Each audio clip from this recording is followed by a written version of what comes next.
ಭಾರ್ಗವರಾಮನ ಕೊಡಲಿಯ ಏಟಿಗೆ ಸಮಸ್ತ ಕ್ಷತ್ರಿಯರು 21 ಬಾರಿ ಸಾಯಬೇಕಾದಂತಹ ಸ್ಥಿತಿ ಬಂತು. ಅದರ ಆಂತರ್ಯ ವಿಶೇಷಗಳನ್ನು ಮತ್ತೆ ನಾಳೆ ಸೇರಿದಾಗ ನೋಡೋಣ. ಭಾರ್ಗವ ಚರಿತೆಯ ವಿಷಯವನ್ನು ಮುಂದುವರಿಸೋಣ. ಪರಶುರಾಮ ಕಾರ್ತವೀರ್ಯಾರ್ಜುನನ ನಾಶ ಮಾಡುವುದಕ್ಕೆ ಇಚ್ಛಿಸಿದ. ವಸ್ತುತಃ ಈ ವಿಷಯದಲ್ಲಿ ಕಾರ್ತವೀರ್ಯಾರ್ಜುನ ದೋಷಿ ಅಂತ ನಮಗೆ ಅನ್ನಿಸುವುದಿಲ್ಲ. ಆತ ಭಗವಂತನ ದತ್ತ ಅನ್ನುವ ಸ್ವರೂಪದ ಆರಾಧನೆಯಲ್ಲಿ ನಿರತನಾದವ. ದತ್ತಾತ್ರೇಯನನ್ನು ಗುರು ಅಂತ ಸ್ವೀಕರಿಸಿ ಸಾಕ್ಷಾತ್ ದತ್ತಾತ್ರೇಯನಲ್ಲಿ ಶ್ರುತಿ ಸ್ಮೃತಿಗಳ ಅಧ್ಯಯನವನ್ನು ಮಾಡಿರತಕ್ಕಂಥವ. ಪರತತ್ವವನ್ನು ಆತ್ರೇಯನಿಂದ ದತ್ತನಿಂದ ಅಧ್ಯಯನ ಮಾಡಿರತಕ್ಕಂತಹ ಕಾರ್ತವೀರ್ಯಾರ್ಜುನ ಒಂದು ದಿನ ಬೇಟೆ ಆಡುವುದಕ್ಕೋಸ್ಕರ ಕಾಡಿಗೆ ಹೋದವ. ಬೇಟೆ ಆಡುವುದು ಕೂಡ ಒಂದು ವಿಹಾರ ಅನ್ನುವ ದೃಷ್ಟಿಯಿಂದ ಕಾಡಿಗೆ ಹೋದದ್ದಲ್ಲ. ಅನೇಕ ಕೃಷಿಕರು ಗ್ರಾಮಸ್ಥರು ಅವನಲ್ಲಿ ಬಂದು ಹೇಳ್ತಾರೆ, ನಾವು ಮಾಡುವ ಕೃಷಿಗೆ ಉಳಿಗಾಲ ಇಲ್ಲ ಅನ್ನುವ ಸ್ಥಿತಿ ಬಂದು ಹೋಗಿದೆ. ಕಾಡಿನಲ್ಲಿ ದುಷ್ಟ ಪ್ರಾಣಿಗಳು ಜಾಸ್ತಿ ಆಗಿದ್ದಾವೆ. ಕಾಡು ಹಂದಿಗಳು, ಕಾಡು ಕೋತಿಗಳು, ಹುಲಿಗಳು, ಸಿಂಹಗಳು ಇವೆಲ್ಲ ನಮ್ಮ ಹಸು ಕರುಗಳ ಮೇಲೆ, ನಾವು ಮಾಡುವ ಕೃಷಿಯ ಮೇಲೆ ಆಕ್ರಮಣವನ್ನು ಮಾಡ್ತಾ ಇದ್ದಾವೆ. ಹಿಂಸ್ರ ಪ್ರಾಣಿಗಳ ಈ ಆಕ್ರಮಣದಿಂದಾಗಿ ನಮ್ಮ ಕೃಷಿ ಮುಂದುವರಿತಾ ಇಲ್ಲ. ಇದಕ್ಕೇನಾದರೂ ಪರಿಹಾರೋಪಾಯವನ್ನು ಕಂಡುಹಿಡಿಬೇಕು. ಈ ದೃಷ್ಟಿಯಿಂದ ರಾಜ ಕಾಡಿಗೆ ಬೇಟೆಗೋಸ್ಕರ ಹೊರಟ. ಪ್ರಜೆಗಳು, ಕೃಷಿಕರು ಹಿಂಸ್ರ ಪ್ರಾಣಿಗಳಿಂದ ಅನ್ಯಾಯಕ್ಕೆ ಒಳಗಾಗಬಾರದು. ಕಾಡಿನಲ್ಲಿ ಮಾತ್ರ ವಾಸಿಸಬೇಕಾಗಿದ್ದ ಹಿಂಸ್ರ ಪ್ರಾಣಿಗಳು ನಾಡಿಗೆ ಬಂದು ನಾಡಿನ ಕೃಷಿಯನ್ನು ಹಾಳುಗೆಡವಬಾರದು. ಆ ಸಂಖ್ಯೆಗಿಂತ ಮೀರಿದಂತಹ ಕಾಡಿನಲ್ಲಿ ಮಾತ್ರ ಬೇಕಾದಷ್ಟು ಸಿಗುವುದಿಲ್ಲ ಅನ್ನುವಷ್ಟು ಹಿಂಸ್ರ ಪ್ರಾಣಿಗಳು ಬೆಳೆದಿದ್ದಾವಲ್ಲ, ಅವುಗಳನ್ನು ನಾಶ ಮಾಡಬೇಕು ಅನ್ನುವ ದೃಷ್ಟಿಯಿಂದ ದೊಡ್ಡ ಪರಿವಾರದ ಜೊತೆಗೆ ಕಾಡಿಗೆ ಬೇಟೆಗೋಸ್ಕರ ಹೊರಟಿದ್ದ ಕಾರ್ತವೀರ್ಯ. ಕೃತವೀರ್ಯನ ಮಗನಾದ ಕಾರ್ತವೀರ್ಯಾರ್ಜುನ. ಅವನ ಹೆಸರು ಅರ್ಜುನ ಅಂತೇಳಿ. ಕಾರ್ತವೀರ್ಯಾರ್ಜುನ ಅಂತ ಅಷ್ಟು ದೊಡ್ಡ ಹೆಸರನ್ನು ತಂದೆ 11ನೇ ದಿವಸ ಅಕ್ಕಿಯಲ್ಲಿ ಬರೀಲಿಲ್ಲ. ಅವನಿಗೆ ಹೆಸರು ಕೊಟ್ಟದ್ದು ಅರ್ಜುನ ಅಂತ. ಅರ್ಜುನ ಅಂತ ಹೇಳಿದ ಕೂಡಲೇ ಭಗವದ್ಗೀತೆ ಕೇಳಿದವನೋ ಅಂತ ನಮಗೆ ಪ್ರಶ್ನೆ ಬರುತ್ತೆ. ಯಾಕಂದರೆ ಪ್ರಸಿದ್ಧ ಅರ್ಜುನ ಒಬ್ಬ. ಅದಕ್ಕೋಸ್ಕರ ಇವನನ್ನು ಪ್ರತ್ಯೇಕವಾಗಿ ತಿಳಿಸುವುದಕ್ಕೆ ಅವನ ಅಪ್ಪನ ಹೆಸರನ್ನು ಹೇಳೋದು. ಇದು ಆ ಅರ್ಜುನ ಅಲ್ಲ, ಪಾರ್ಥ ಅರ್ಜುನ ಅಲ್ಲ ಇದು, ಅಥವಾ ಪಾಂಡವ ಅರ್ಜುನ ಅಲ್ಲ, ಇವ ಕಾರ್ತವೀರ್ಯ ಅರ್ಜುನ. ಕೆಲವರನ್ನು ಹೇಳುವಾಗ ಅವರಿಬ್ಬರು ಹೇಗೆ ಎದುರು ಬದುರು ಮನೆಯಲ್ಲಿದ್ದಾರಲ್ಲ, ಅವರ ಪರಸ್ಪರ ಒಡನಾಟ ಹೇಗುಂಟು ಅಂದರೆ ರಾಮಾರ್ಜುನ ಗತಿಸ್ತಯೋಹೋ ಪ್ರಸಿದ್ಧವಾದ ದೃಷ್ಟಾಂತ. ಅವರು ಹೇಗಿದ್ದಾರೆ ಅಂದರೆ ರಾಮಾರ್ಜುನರ ಹಾಗಿದ್ದಾರೆ. ರಾಮಾರ್ಜುನರ ಹಾಗಿದ್ದಾರೆ ಅಂದರೆ ಹೇಗೆ ಇದು? ರಾಮ ಅವನು ತ್ರೇತಾಯುಗದಲ್ಲಿ, ಅರ್ಜುನ ದ್ವಾಪರ ಯುಗದಲ್ಲಿ. ಅವರಿಬ್ಬರು ಒಟ್ಟು ಸೇರಿದ ದೃಷ್ಟಾಂತ ರಾಮಾಯಣದಲ್ಲೂ ಇಲ್ಲ, ಮಹಾಭಾರತದಲ್ಲೂ ಇಲ್ಲ. ಇವರು ರಾಮಾರ್ಜುನರ ಹಾಗಿದ್ದಾರೆ ಅಂದರೆ ಒಬ್ಬರಿದ್ದಾಗ ಇನ್ನೊಬ್ಬರು ಇರಲಿಲ್ವೇನೋ, ಏನು ಕಥೆ ಅಂತ.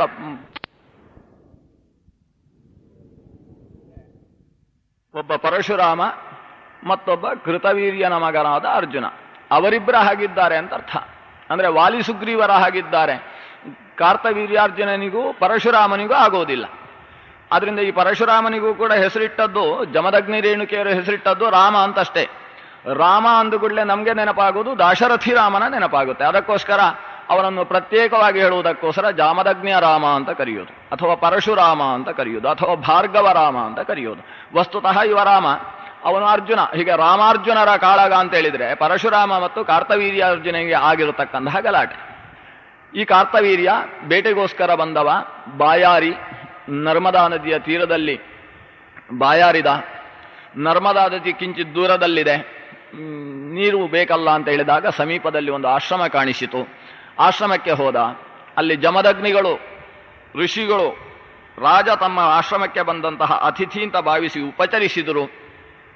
ಇವತ್ತು ರಾತ್ರಿ ಇಲ್ಲೇ ಆತಿಥ್ಯವನ್ನು ಸ್ವೀಕರಿಸಿ ನಾಳೆ ಪ್ರಾತಃ ಕಾಲದಲ್ಲಿ ಮುಂದುವರಿಸಬೇಕು ಅಂತ ಕೇಳಿಕೊಂಡ್ರು. ಕಾರ್ತವೀರ್ಯ ಒಪ್ಪಲಿಲ್ಲ.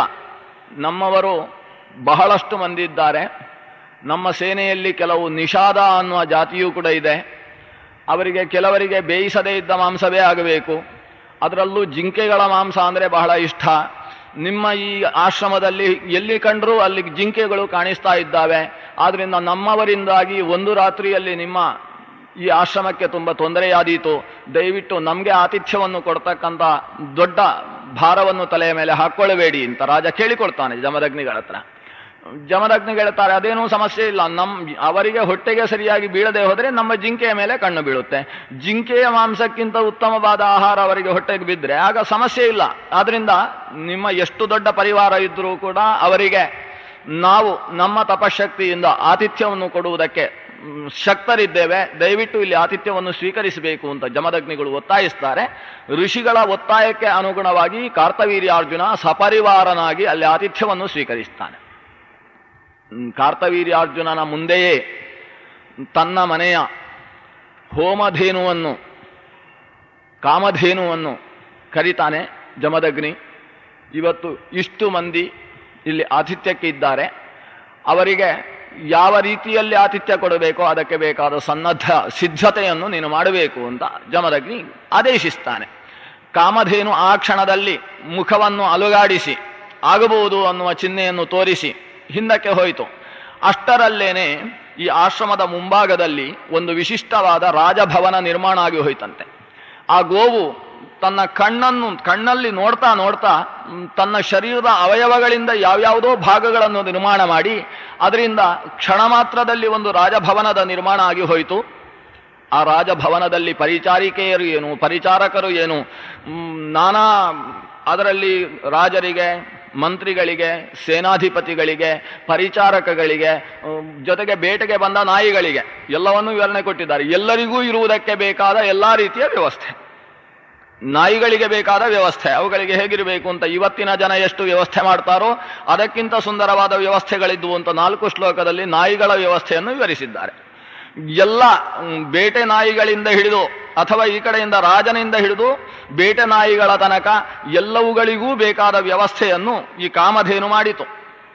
ಯಾಕಂದ್ರೆ ದೇವಲೋಕದಲ್ಲೂ ನಾಯಿಗಳಿದ್ದಾವೆ, ಇಲ್ಲಿ ಮಾತ್ರ ಅಲ್ಲ. ಸರಮ ಅಂತೇಳಿ ನಾಯಿ, ಎಲ್ಲಾ ನಾಯಿಗಳ ದೊಡ್ಡ ತಾಯಿ ಸರಮ ಅಂತ. ಆ ಸರಮೆಯಿಂದಾಗಿ ಆನಂತರ ನಾಯಿಗಳ ವಂಶ ವಿಸ್ತಾರವಾಯಿತು. ಆದ್ರಿಂದ ನಾಯಿಗಳಿಗೆ ಸಾರಮೇಯಗಳು ಅಂತ ಹೆಸರು. ಹೀಗೆ ಎಲ್ಲ ರೀತಿಯ ವ್ಯವಸ್ಥೆ ಆಯಿತು. ಬಹಳ ಅದ್ಭುತವಾದ ಭೋಜನ ಆಯಿತು.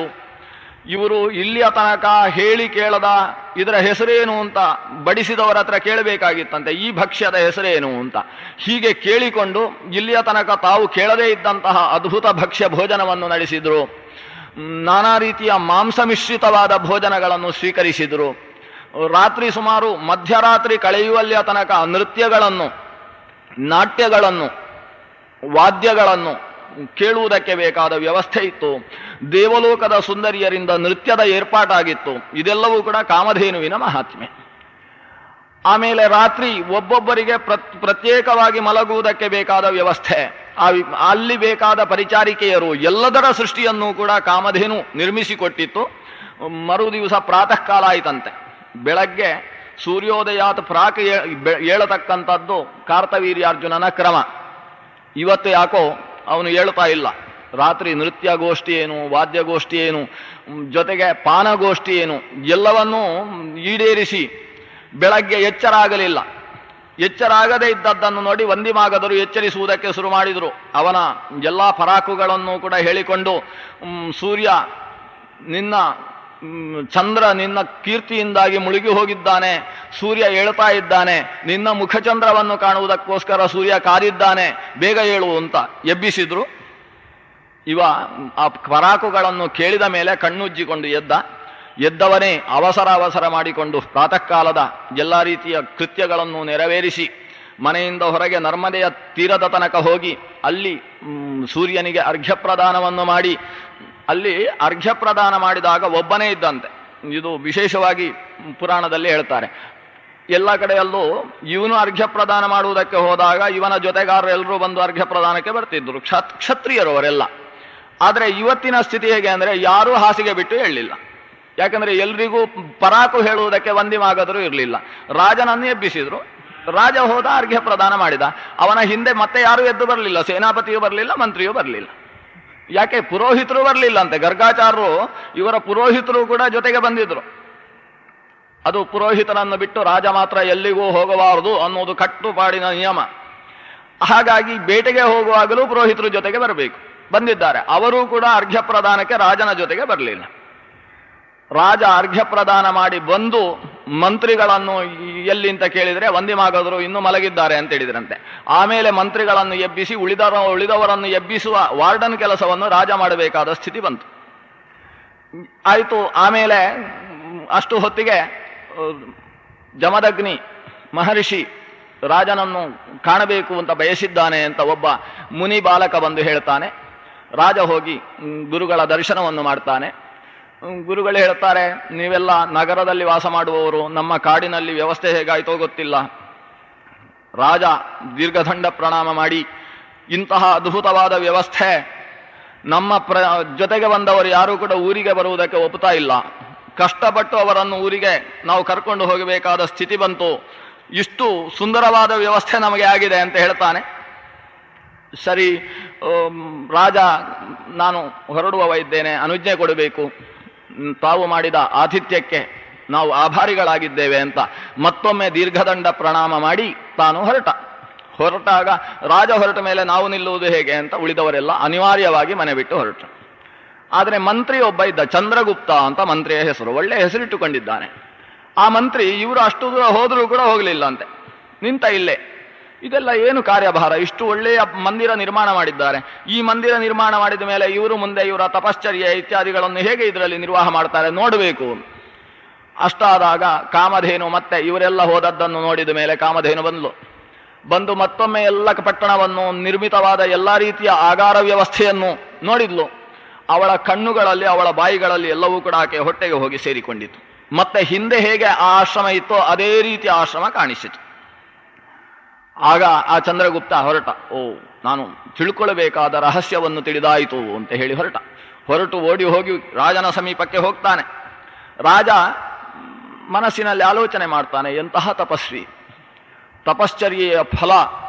ನಮ್ಮ ಈ ಕ್ಷಾತ್ರಿಯ ಈ ಪರಾಕ್ರಮಕ್ಕೆ, ಕ್ಷಾತ್ರ ಪರಾಕ್ರಮಕ್ಕೆ ಯಾವುದೇ ರೀತಿಯ ಬಲ ಇಲ್ಲ. ನಿಜವಾದ ಬಲ ಅಂದರೆ ಅದು ಬ್ರಹ್ಮತೇಜಸ್ಸಿನ ಬಲ. ನಾವು ಯಾವುದನ್ನು ಬಾಹುಬಲದಿಂದ ನಿರ್ಮಿಸಿ ಅದರಲ್ಲಿ ಸೋತಿದ್ದೇವೋ ಅಂಥದ್ದನ್ನು ಬ್ರಹ್ಮ ತೇಜಸ್ಸಿನಿಂದ ನಿರ್ಮಿಸುವುದು ಶಕ್ಯವಾಗುತ್ತೆ. ಇಂಥ ಕಥೆಗಳು ರಾಮಾಯಣದಲ್ಲಾಗಲಿ ಮಹಾಭಾರತದಲ್ಲಾಗಲಿ ಭರದ್ವಾಜ ಮಹರ್ಷಿಗಳು ಭರತ ಶ್ರೀರಾಮನನ್ನು ಕಾಣುವುದಕ್ಕೋಸ್ಕರ ಕಾಡಿಗೆ ಬಂದಾಗ ಭರತನ ಪರಿವಾರಕ್ಕೆ ಕೊಟ್ಟ ಒಂದು ಸಪರ್ಯೆಯನ್ನು ವಾಲ್ಮೀಕಿಗಳು 2 ಅಧ್ಯಾಯಗಳಲ್ಲಿ ನಿರೂಪಿಸ್ತಾರೆ. ಅದು ಎಷ್ಟು ಸುಂದರವಾದ ವ್ಯವಸ್ಥೆ ಅಂತ. ಇದು ತಪಶಕ್ತಿಯ ಪ್ರಭಾವದಿಂದ, ಯೋಗ ಮಾಹಾತ್ಮೆಯಿಂದ ನಿರ್ಮಿಸಬಹುದಾದದ್ದು. ಅದನ್ನು ಹೊಗಳ್ತಾ ಹೊರಟಿದ್ದಾನೆ ಕಾರ್ತವೀರ್ಯ. ಅಷ್ಟು ಹೊತ್ತಿಗೆ ಮಂತ್ರಿ ಬಂದವೇ ಹೇಳಿದ, ಎಲ್ಲಿಗೆ ಹೊರಟದ್ದು ಅಂತ ಕೇಳ್ತಾನೆ ಮಂತ್ರಿ. ಯಾವತ್ತು ಹೊರಟಾಗ ಎಲ್ಲಿಗೆ ಅಂತ ಕೇಳಬಾರ್ದು. ಕುತ್ರ ಪ್ರಸ್ಥಿತಂ ವೈ ರಾಜ ಅಂತ, ಎಲ್ಲಿಗೆ ನೀನು ಹೊರಟಿದ್ದಿ ಅಂತ ಕೇಳ್ತಾನೆ.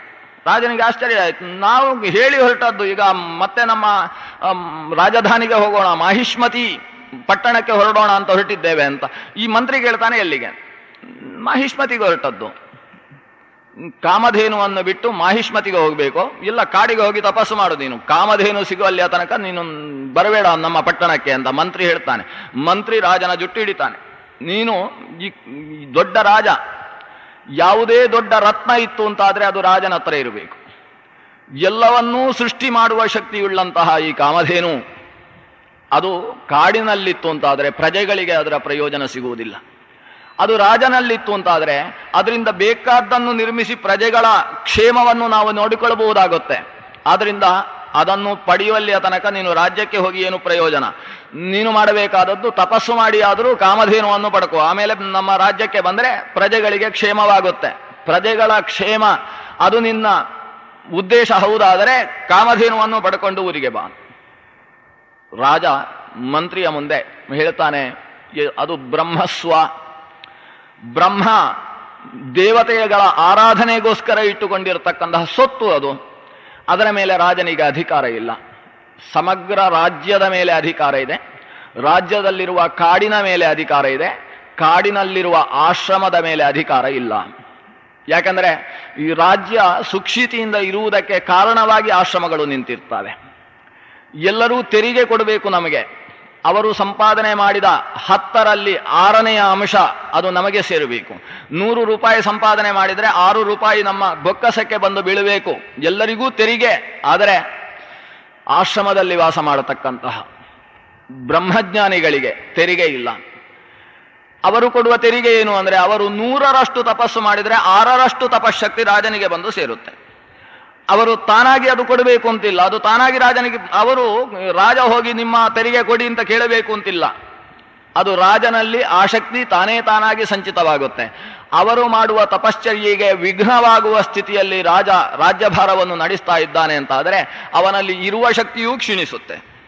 ಅದರಿಂದ ರಾಜ ಸರ್ವದೇವಮಯೋ ನೃಪಃ ಅಂತ, ಸರ್ವದೇವಮಯ ರಾಜ ಆಗಬೇಕು ಅಂತಾದರೆ ಆತ ಲೋಕದಲ್ಲಿ ಕ್ಷೇಮ, ಗೋಬ್ರಾಹ್ಮಣೇಭ್ಯ ಶುಭಮಸ್ತು ನಿತ್ಯಂ ಅಂತ ಹೇಳುವ ಕ್ರಮದಲ್ಲಿ ಮಹೀಕ್ಷಿತರು ಬ್ರಹ್ಮಜ್ಞಾನಿಗಳು ಸರಿಯಾಗಿ ಲೋಕದಲ್ಲಿ ಬಾಳುವ ಹಾಗೆ, ಬ್ರಹ್ಮಜ್ಞಾನಿಗಳ ಜೀವನಕ್ಕೆ ಅನಿವಾರ್ಯವೆನಿಸಿದ ಪಂಚಗವ್ಯಗಳನ್ನು ಕೊಟ್ಟು ಸಲಹುತ್ತಾ ಇರತಕ್ಕಂತಹ ಮಾತಾ ಗೋವು, ಗೋಮಾತೆ ಸರಿಯಾಗಿ ಲೋಕದಲ್ಲಿ ಇರುವ ಹಾಗೆ ಆತ ನೋಡಿಕೊಂಡಿದ್ದರೆ ರಾಜ ಕ್ಷೇಮವಾಗಿರುತ್ತಾನೆ.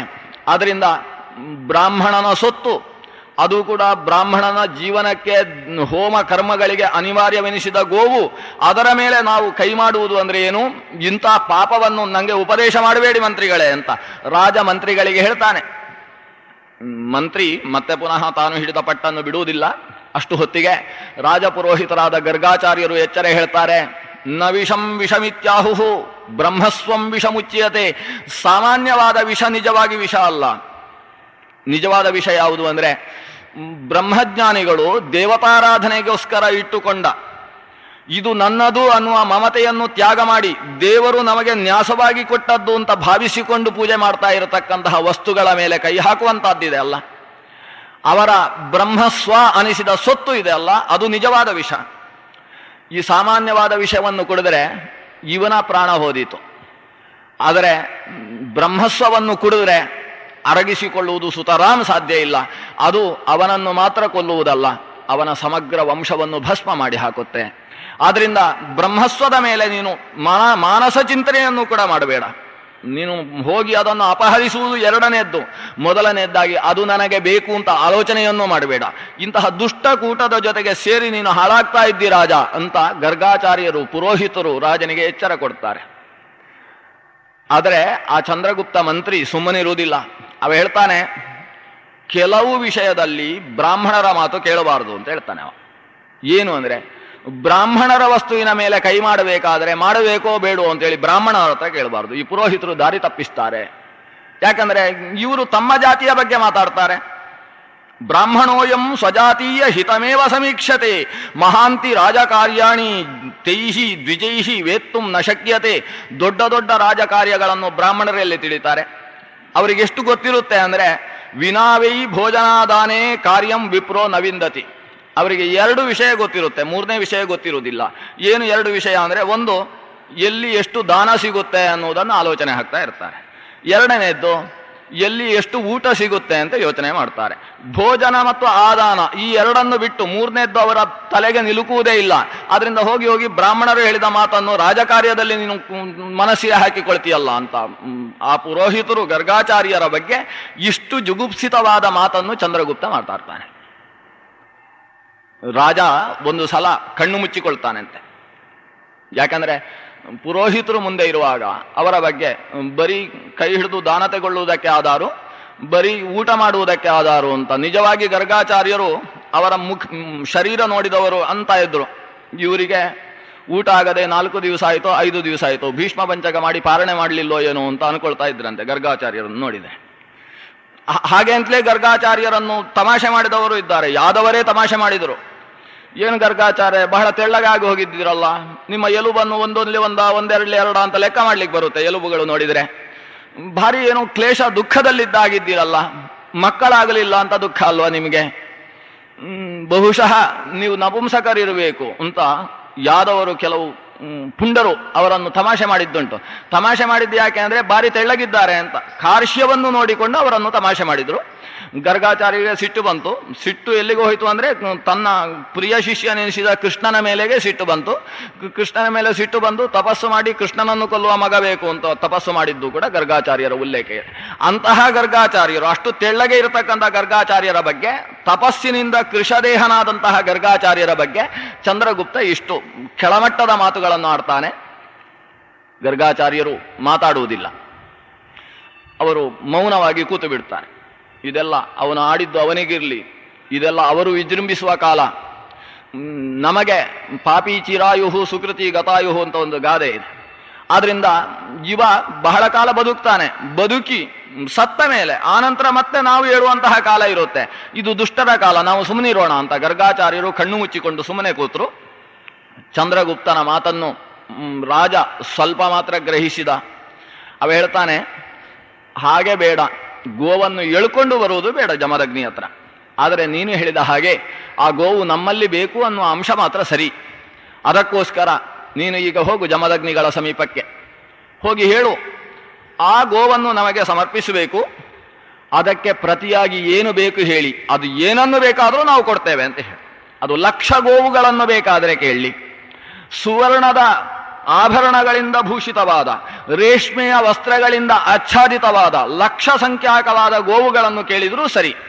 ಅದನ್ನು ಪ್ರತಿಯಾಗಿ ಕೊಟ್ಟು ಈ ಒಂದು ಗೋವನ್ನು ಪಡೆಯುವುದಕ್ಕೆ ನೀವು ಅನುನಯದಿಂದ ಪ್ರಯತ್ನಿಸಿ, ಸಾಮದಿಂದ ಪ್ರಯತ್ನಿಸಿ ಅಂತ ಹೇಳಿ ಕಳಿಸಿದ.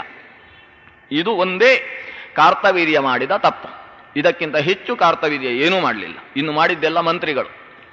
ಈ ಚಂದ್ರಗುಪ್ತ ಮಂತ್ರಿ, ಇಷ್ಟು ಅನುಜ್ಞೆ ಸಿಕ್ಕಿದ್ದು ಸಾಕಾಯ್ತು ಅವನಿಗೆ. ಅವನು ನೋಡಿದ ಯಾರು ಭಾರಿ ದುಷ್ಟರಿದ್ದಾರೆ ನಮ್ಮಲ್ಲಿ ಅಂತ. ಅವನದ್ದೇ ಆದ ಒಂದು ಕೂಟ ಇತ್ತು. ಅಂತಹ ದುಷ್ಟ ಸೈನಿಕರನ್ನು ಮಾತ್ರ ಕರೆದುಕೊಂಡು ಹೊರಟ ಜಮದಗ್ನಿ ಆಶ್ರಮಕ್ಕೆ.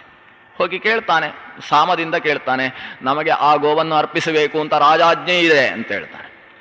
ಅದಕ್ಕೆ ಪ್ರತಿಯಾಗಿ ಏನು ಬೇಕು ಅದೇನಲ್ಲ, ಏನನ್ನು ಬೇಕಾದರೂ ಕೇಳಬಹುದು.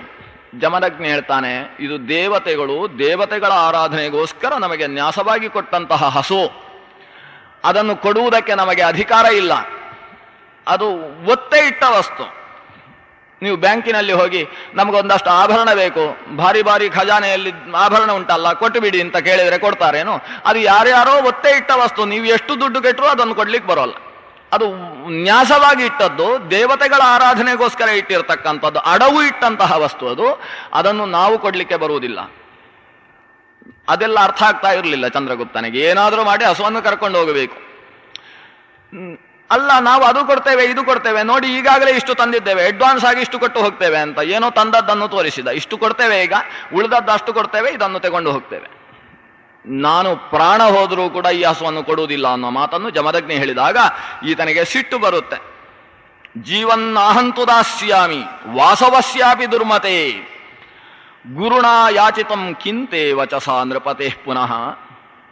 ದೇವೇಂದ್ರನೇ ಬಂದು ಈ ಹಸುವನ್ನು ಕೊಡಬೇಕು ಅಂತೇಳಿ ಬೃಹಸ್ಪತ್ಯಾಚಾರ್ಯರನ್ನು ಹೇಳಿ ಕಳಿಸಿದರೂ ನಾನು ಕೊಡುವವ ಅಲ್ಲ.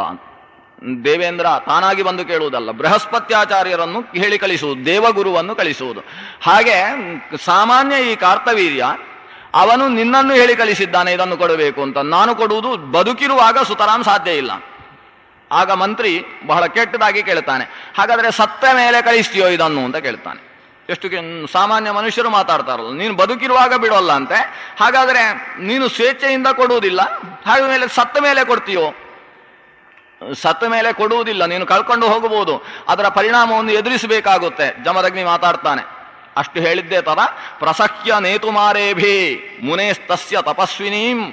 ಆ ಪಾಪದ ಹಸುವನ್ನು ಈ ದುಷ್ಟ ಮಂತ್ರಿ ಎಳ್ಕೊಂಡು ಹೋಗ್ತೇನೆ ಅಂತ ಅದರ ಹಗ್ಗಕ್ಕೆ ಕೈ ಹಾಕ್ತಾನೆ. ಅಷ್ಟು ಹೊತ್ತಿಗೆ ಜಮದಗ್ನಿ ಅದರ ಎದುರುಗಡೆ ನೆಲದಲ್ಲಿ ಮಲಗಿ ಬಿಡ್ತಾನೆ. ಸತ್ಯಾಗ್ರಹ. ಮೊದಲೆಲ್ಲ ಭಾರೀ ಸಿಟ್ಟಿನವ ಜಮದಗ್ನಿ, ಈಗ ಬಹಳ ಪಾಪದವ.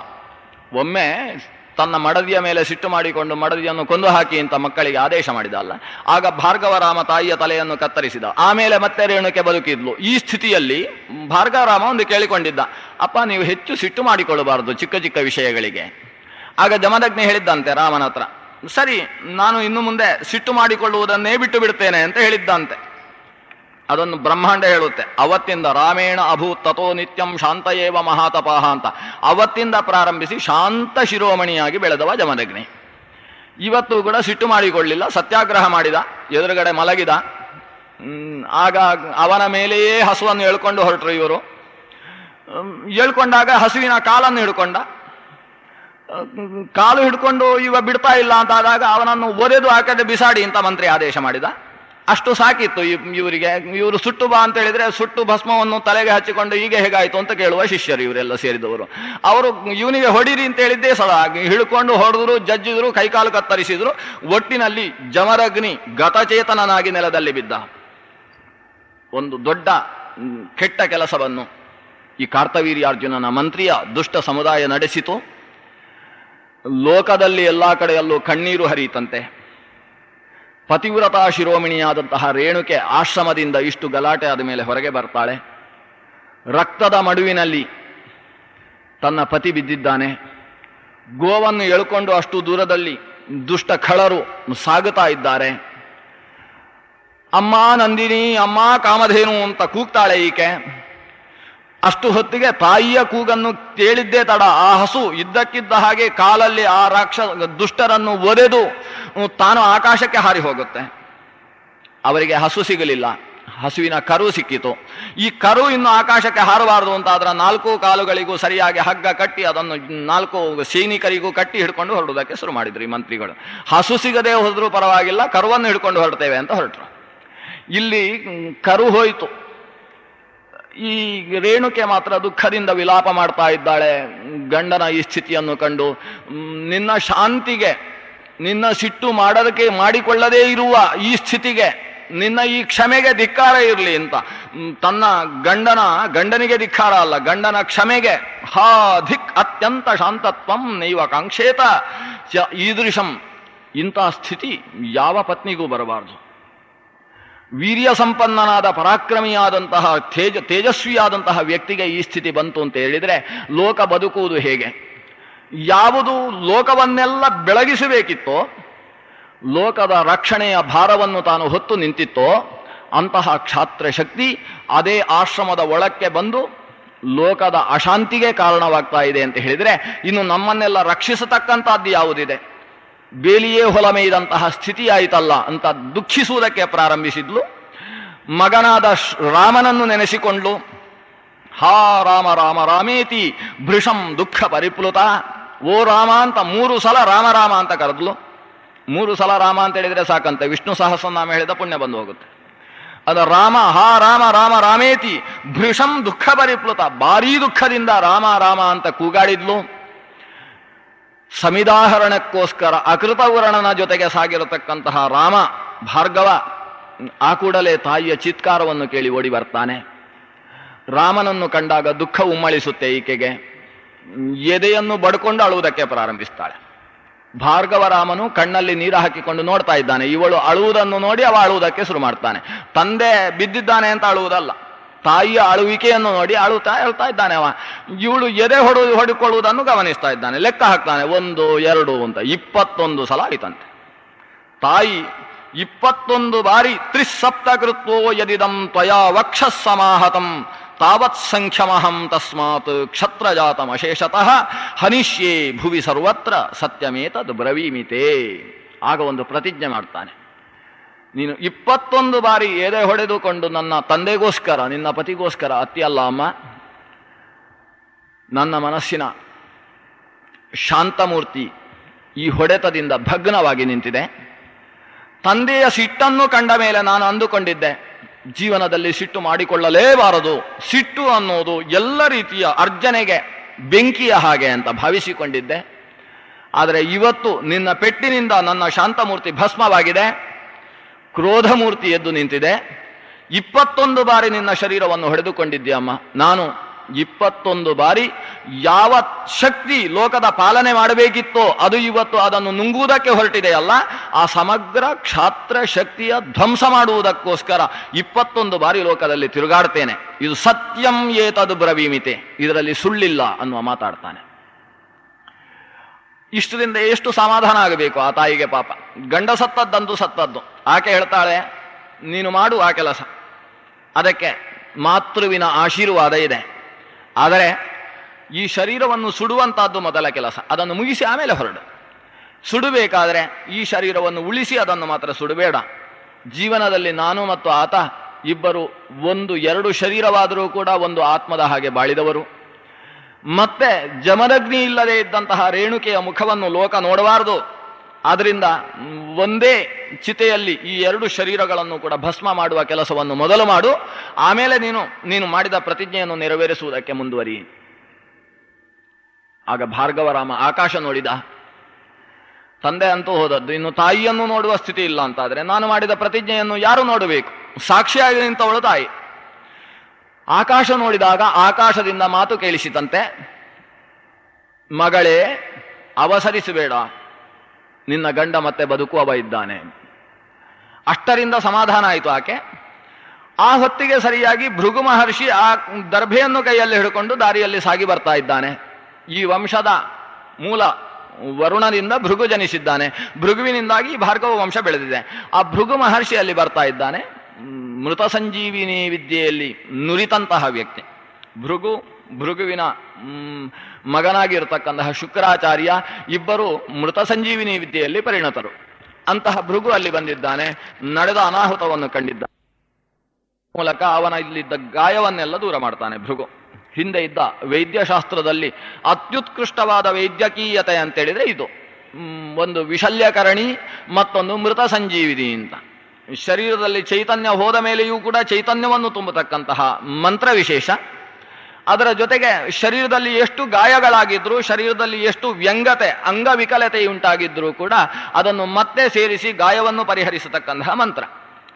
4 ಮಂತ್ರಗಳು ಪ್ರಸಿದ್ಧವಾದವುಗಳು. ಅದರ ಮೂಲಕವಾಗಿ ಭೃಗು ಜಮದಗ್ನಿಯನ್ನು ಎಬ್ಬಿಸಿದ.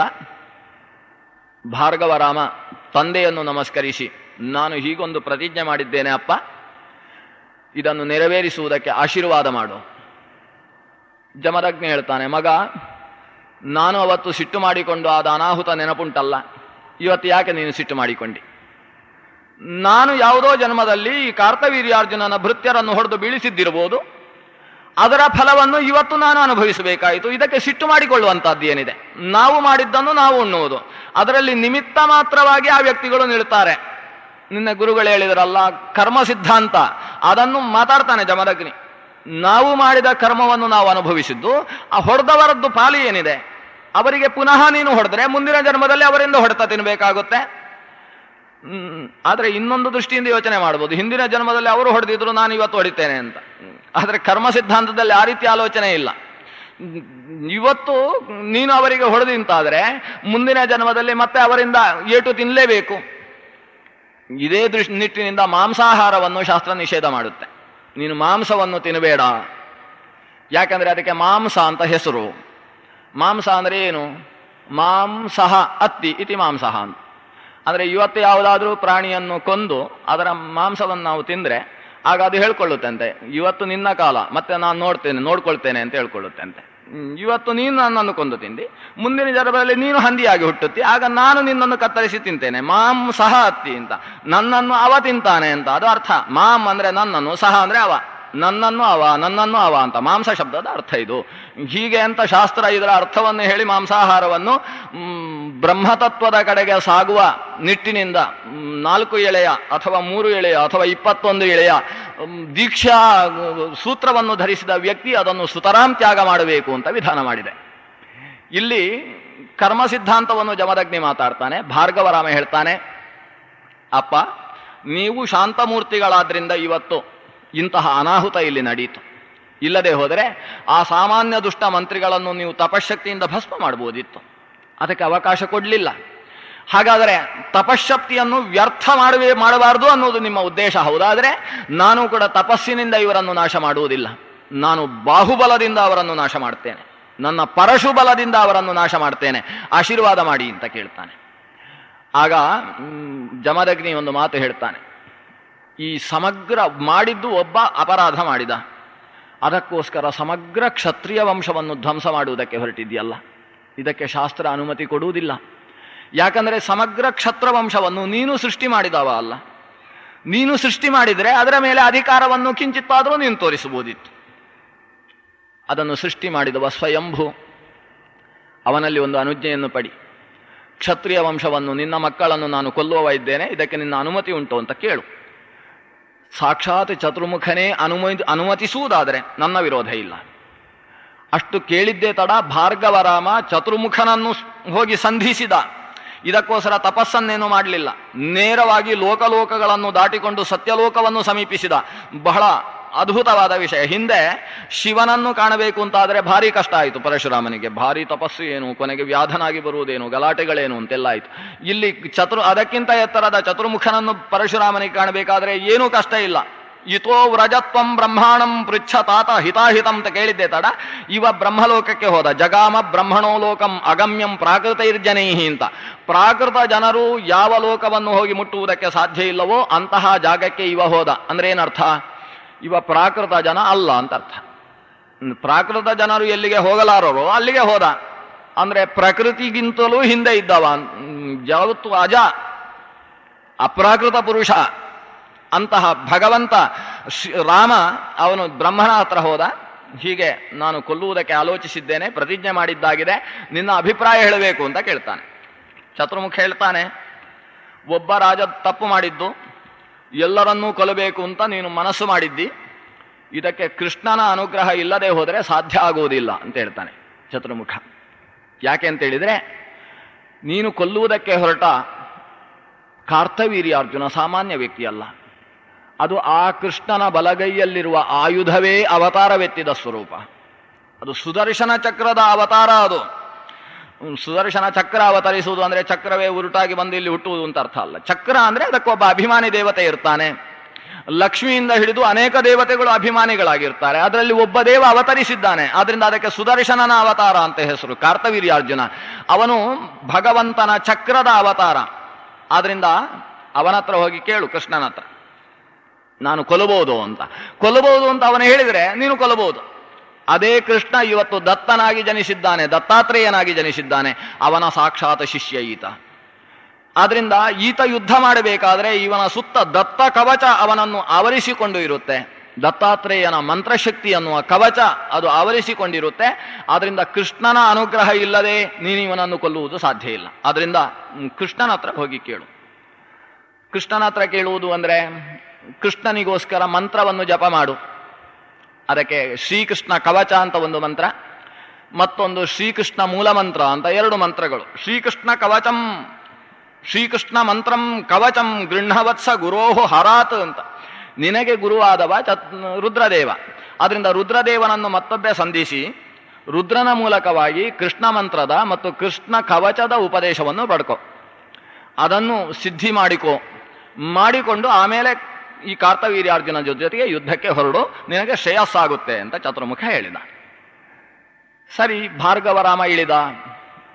ಇವನು ಶಿವನನ್ನು ಗುರು ಅಂತ ಅಂಗೀಕರಿಸಿ ಆಗಿದೆ ಭಾರ್ಗವರಾಮ. ಹೇಗೆ ಶ್ರೀರಾಮ ವಸಿಷ್ಠನನ್ನು ಗುರು ಅಂತ ಅಂಗೀಕರಿಸಿದ ಹಾಗೆ, ಶ್ರೀಕೃಷ್ಣ ಸಾಂದೀಪಿನಿಯನ್ನು ಗುರು ಅಂತ ಗುರುಕುಲದಲ್ಲಿ ಗುರುಗಳು ಅಂತ ಅಂಗೀಕರಿಸಿದ ಹಾಗೆ, ಇಲ್ಲಿ ಹರನನ್ನು ಗುರು ಅಂತ ಅಂಗೀಕರಿಸಿದವ ಪರಶುರಾಮ. ಹಾಗಾಗಿ ಹರನ ಹತ್ರ ಹೋಗಿ ಮಂತ್ರೋಪದೇಶ ಕೇಳಿದ. ಹರ ಆ ಎರಡೂ ಮಂತ್ರಗಳನ್ನು ಉಪದೇಶಿಸ್ತಾನೆ. ಒಂದು ಶ್ರೀಕೃಷ್ಣ ಮಂತ್ರ, ಮತ್ತೊಂದು ಶ್ರೀಕೃಷ್ಣ ಕವಚ ಅಂತಕ್ಕಂತಹ ಮಂತ್ರ. ಆ ಶ್ರೀಕೃಷ್ಣ ಕವಚಕ್ಕೆ ಇನ್ನೊಂದು ಹೆಸರು ತ್ರೈಲೋಕ್ಯ ವಿಜಯ ಕವಚ ಅಂತ. ಬಹಳ ವಿಸ್ತೃತವಾದ ಆ ಕವಚ ಸಿಗುವುದೇ ಬ್ರಹ್ಮಾಂಡ ಪುರಾಣದಲ್ಲಿ. ಅದರಲ್ಲಿ ಮೊದಲನೆಯದ್ದು ಕೃಷ್ಣ ಮಂತ್ರ. ಕೃಷ್ಣ ಮಂತ್ರ 10 ಅಕ್ಷರದ ಮಂತ್ರ, ಪಂಕ್ತಿ ಅನ್ನುವ ಛಂದಸ್ಸಿನ ಮಂತ್ರ. ಸದಾಶಿವ ಅದಕ್ಕೆ ಋಷಿ, ಅದಕ್ಕೆ ಕೃಷ್ಣ ಪ್ರತಿಪಾದ್ಯನಾದಂತಹ ದೇವತೆ. ಮೊದಲು ಮತ್ತು ಕೊನೆಯಲ್ಲೂ ಓಂಕಾರವನ್ನು ಹೇಳಿ ಮಧ್ಯದಲ್ಲಿರತಕ್ಕಂತಹ ಮಂತ್ರ. ಗೋಪೀ ಜನಪದಸ್ಯಾಂತೆ ವಲ್ಲಭಾಯ ಸಮುಚ್ಚರೇತ್ ಸ್ವಾಹಾಂತೋಯಂ ಮಹಾಮಂತ್ರ ದಶಾರ್ಣೋ ಭುಕ್ತಿ ಮುಕ್ತಿದಹ. ಈ ಮಂತ್ರವನ್ನು ಪಠನ ಮಾಡಿದರೆ ಚೆನ್ನಾಗಿ ಭುಕ್ತಿ, ಈ ಲೋಕದಲ್ಲಿ ಭೋಗ ಸಿಗುತ್ತೆ, ಪರಲೋಕದಲ್ಲಿ ಮುಕ್ತಿ ಸಿಗುತ್ತೆ ಅಂತ. ಈ ಲೋಕದಲ್ಲೂ ಪರಲೋಕದಲ್ಲೂ ಇಹಾಮುತ್ರ ಶುಭಾವಹಂ, ಇಲ್ಲೂ ಪರದಲ್ಲೂ ಎರಡೂ ಕಡೆ ಶುಭ ಕೊಡ್ತಕ್ಕಂತಹ ಮಂತ್ರ ಅಂತ 10 ಅಕ್ಷರದ ಶ್ರೀಕೃಷ್ಣ ಮಂತ್ರದ ಉಪದೇಶ ಆಯಿತು. ಆಮೇಲೆ ತ್ರೈಲೋಕ್ಯ ವಿಜಯ ಕವಚದ ಉಪದೇಶ ಆಗುತ್ತೆ. ಅದು ಜಗತಿ ಛಂದಸ್ಸಿನಲ್ಲಿರ್ತಕ್ಕಂತಹ ರಾಜರಾಜೇಶ್ವರೋ ಕೃಷ್ಣ ದೇವತಾ ಅಂತ. ರಾಜರಾಜೇಶ್ವರನೆನಿಸಿದ ಕೃಷ್ಣ ಅದಕ್ಕೆ ದೇವತೆ. ಅಂತಹ ಮಂತ್ರ ಪಾಯಾತ್ ಕಪಾಲಂ ಕೃಷ್ಣಾಯ ಸ್ವಾಹೇತಿ ಸತತಂ ಮಮ ಕೃಷ್ಣೇತಿ ಪಾತು ನೇತ್ರೇ ಮೇ ಕೃಷ್ಣ ಸ್ವಾಹೇತಿ ತಾರಕಾಂ ಹರಯೇ ನಮ ಇತ್ಯೇಷಃ ಭ್ರೂಲತಾಂ ಪಾತು ಮೇ ಸದಾ. ಎಲ್ಲ ಒಂದು 10 ಅಕ್ಷರ ಅಥವಾ 8 ಅಕ್ಷರ ಅಥವಾ 12 ಅಕ್ಷರದ ಮಂತ್ರಗಳು. ಸುಮಾರು 21 ಮಂತ್ರಗಳಿದ್ದಾವೆ. ಆ ಮಂತ್ರಗಳೆಲ್ಲ ನನ್ನ ಶರೀರದ 21 ಅವಯವಗಳನ್ನು ರಕ್ಷಣೆ ಮಾಡಲಿ ಅಂತ ಕೇಳುವ ಮಂತ್ರಕ್ಕೆ ಕವಚ ಅಂತ ಹೆಸರು. ಕವಚ, ನಾರಾಯಣ ಕವಚ ಅಂತಿದೆ, ದೇವಿ ಕವಚ ಅಂತಿದೆ, ಆದಿತ್ಯ ಕವಚ ಅಂತಿದೆ. ಇದೆಲ್ಲ ಕವಚ ಅಂದರೆ ಏನು? ಕವಚ ಅಂದರೆ ಮೈ ಮೇಲೆ ಹಾಕಿಕೊಳ್ಳುವ ಒಂದು ಉಳಿದ ಅಸ್ತ್ರ ಶಸ್ತ್ರಗಳಿಂದ ಬಾಧೆಯಾಗದೇ ಇರುವುದಕ್ಕೆ ಹಾಕಿಕೊಳ್ಳತಕ್ಕಂತಹ ತ್ರಾಣ, ಶರೀರ ತ್ರಾಣ. ಶಿರಸ್ತ್ರಾಣ ಅಂತಿಲ್ವೇ, ಹೆಲ್ಮೆಟ್ ಅಂತಿದ್ದ ಹಾಗೆ ಅದು ಶರೀರಕ್ಕೆ ಸಂಬಂಧಿಸಿದ ಹಾಗೆ ಒಂದು ತ್ರಾಣ ಕವಚ. ಅದು ಮಂತ್ರವೇ ಕವಚವಾಗಿ ನಿಂತಾಗ ಅದನ್ನು ಪ್ರತಿಪಾದ್ಯ ದೇವತೆಯ ಹೆಸರಿನ ಜೊತೆಗೆ ಕವಚ ಅಂತ ಹೇಳುವುದು. ನಾರಾಯಣನ ಬಗ್ಗೆ ಒಂದು ನೀನು ರಕ್ಷಿಸು ಅಂತ ಕೇಳುವ ಮಂತ್ರ ಇದ್ರೆ ಅದಕ್ಕೆ ನಾರಾಯಣ ಕವಚ ಅಂತ ಹೆಸರು. ಕೃಷ್ಣ ರಕ್ಷಿಸು ಅಂತ ಕೇಳುವ ಕವಚ ಕೃಷ್ಣ ಕವಚ ಅಥವಾ ತ್ರೈಲೋಕ್ಯ ವಿಜಯ ಕವಚ, 3 ಲೋಕವನ್ನು ಜಯಿಸಬಹುದಾದ ಕವಚ ಅದು. ಅದರಲ್ಲಿ ಒಂದೊಂದು ಮಂತ್ರ. ಕೃಷ್ಣಾಯ ನಮಃ ಅಂತ ಮಂತ್ರ, ಆ ಮಂತ್ರ ನನ್ನ ಕಪಾಲವನ್ನು ರಕ್ಷಿಸಲಿ. ಮತ್ತೊಂದು ಮಂತ್ರ ಗೋಪೀಶ್ವರಾಯ ನಮಃ ಅಂತ ಮಂತ್ರ, ಆ ಮಂತ್ರ ನನ್ನ ತಲೆಯನ್ನು ರಕ್ಷಿಸಲಿ. ಇನ್ನೊಂದು ಕ್ಲೀಂ ಕೃಷ್ಣಾಯ ನಮಃ ಕರ್ಣೋ ಪಾತು ಕಲ್ಪತರುರ್ಮಮ, ಈ ಮಂತ್ರ ನನ್ನ ಕಿವಿಯನ್ನು ರಕ್ಷಣೆ ಮಾಡಲಿ. ಶ್ರೀಕೃಷ್ಣಾಯ ನಮಃ ಪಾತು ನಿತ್ಯಂ ಮೇ ಅಧರಯುಗ್ಮಕಂ, ಶ್ರೀಕೃಷ್ಣಾಯ ನಮಃ ಅನ್ನೋದು ನನ್ನ ತುಟಿಯನ್ನು ರಕ್ಷಿಸಲಿ. ಶರೀರದ ಸಮಗ್ರ ಭಾಗವನ್ನು ಶ್ರೀಕೃಷ್ಣನನ್ನು ಹೇಳುವ ಒಂದೊಂದು ಮಂತ್ರಗಳು ನನ್ನನ್ನು ರಕ್ಷಣೆ ಮಾಡಲಿ ಅಂತ ಕೇಳುವ ಸಮಗ್ರ ಮಂತ್ರಕ್ಕೆ ತ್ರೈಲೋಕ್ಯ ವಿಜಯ ಕವಚ ಅಂತ ಹೆಸರು. ಇದನ್ನು ರುದ್ರ ಪರಶುರಾಮನಿಗೆ ಉಪದೇಶಿಸಿದ. ಪರಶುರಾಮ ರುದ್ರನ ಬಾಯಿಯಿಂದ ತನ್ನನ್ನು ಹೊಗಳುವ ಮಂತ್ರವನ್ನು ತಾನು ಪಡೆದು ಹೊರಟ. ಹೇಳಿದ್ದು ರುದ್ರ. ಯಾರ ಬಗ್ಗೆ ಹೇಳಿದ್ದು ಅಂತ ಹೇಳಿದ್ರೆ ತನ್ನ ಬಗ್ಗೆ ಹೇಳಿದ್ದು. ಪಡೆದದ್ದು ಯಾರು ಅಂದರೆ ತಾನು ಪಡೆದದ್ದು. ಯಾಕಂದ್ರೆ ಕೃಷ್ಣನೇ ಭಾರ್ಗವರಾಮ, ಅವನು ಒಂದು ನಾಟಕ ಆಡ್ತಾ ಇದ್ದಾನೆ. ತನ್ನ ಬಗ್ಗೆ ಹೇಳುವ ಮಂತ್ರವನ್ನು ತಾನು ಸಹಸ್ರಶೀರ್ಷನೆನಿಸಿದ ತಾನು ಪಂಚಶೀರ್ಷನ ಕೈಯಿಂದ ಆ ಚತುಶೀರ್ಷ ಹೇಳಿದ ಅಂತ ಹೇಳಿ ಸಹಸ್ರಶೀರ್ಷನನ್ನು ಹೇಳುವ ಮಂತ್ರವನ್ನು ಪಡೆದ. ತನಗೆ 1000 ತಲೆಗಳು, 1000 ತಲೆಯವನ ಮಗನಿಗೆ 4 ತಲೆ, 4 ತಲೆಯ ಮಗನಿಗೆ 5 ತಲೆ, ಇದು 5 ತಲೆಯ ಮಗನಿಗೆ 6 ತಲೆ. ಇದೆಲ್ಲ ಕ್ರಮ ಅವರ ಒಂದು ವಿಶಿಷ್ಟವಾದ ಪದ್ಧತಿ. ಸಹಸ್ರಶೀರ್ಷನೆನಿಸಿದಂತಹ ಭಗವಂತನ ಮಗ ಚತುರ್ಮುಖನ ಮಗ ಪಂಚಮುಖ, ಧ್ಯೇಯ ಪಂಚಮುಖೋ ರುದ್ರ. ಅವನು ಪಂಚಾಕ್ಷರದಿಂದ ಪ್ರತಿಪಾದ್ಯ. ಪಂಚಾಕ್ಷರಗಳು ಒಂದೊಂದು ಅವನ ಪಂಚಮುಖಗಳನ್ನು ಪ್ರತಿಪಾದಿಸ್ತವೆ. ಪಂಚಮ ಸ್ತರದಲ್ಲಿ ತಾರತಮ್ಯದಲ್ಲಿ ಬರತಕ್ಕಂತಹ ದೇವಾವ. ಅವನ ಮಗ ಮತ್ತೆ ಷಣ್ಮುಖ. ಈ ಪಂಚಮುಖನ ಹತ್ರ ಸಹಸ್ರಶೀರ್ಷನನ್ನು ಪ್ರತಿಪಾದಿಸತಕ್ಕಂತಹ ಮಂತ್ರವನ್ನು ಚತುರ್ಮುಖನ ಆದೇಶದ ಮೇರೆಗೆ ಇದೇ ಸಹಸ್ರಮುಖ ಪಡೆದ. ಅದನ್ನು ಪಡ್ಕೊಂಡು ಹೊರಟ ರುದ್ರ ಒಂದು ಮಾತು ಹೇಳ್ತಾನೆ. ಈ ಮಂತ್ರ ಉಪದೇಶ ಮಾಡಿ ಆಗಿದೆ. ಲೋಕದಲ್ಲಿ ಎಷ್ಟೋ ಜನ ಉಪದೇಶ ಪಡ್ಕೊಳ್ತಾರೆ. ಉಪದೇಶ ಅಷ್ಟೇ, ಉಪದೇಶ ಆಯಿತು ಅಂತೇಳಿ ಮರುದಿವಸದಿಂದ ಉಪದೇಶ ಆಗಿದೆ ಅನ್ನುವುದನ್ನು ಮರೆತು ಬಿಡ್ತಕ್ಕಂಥ ಮಕ್ಕಳಿರ್ತಾರೆ. ನೀನು ಹಾಗೆ ಮಾಡಬೇಡ.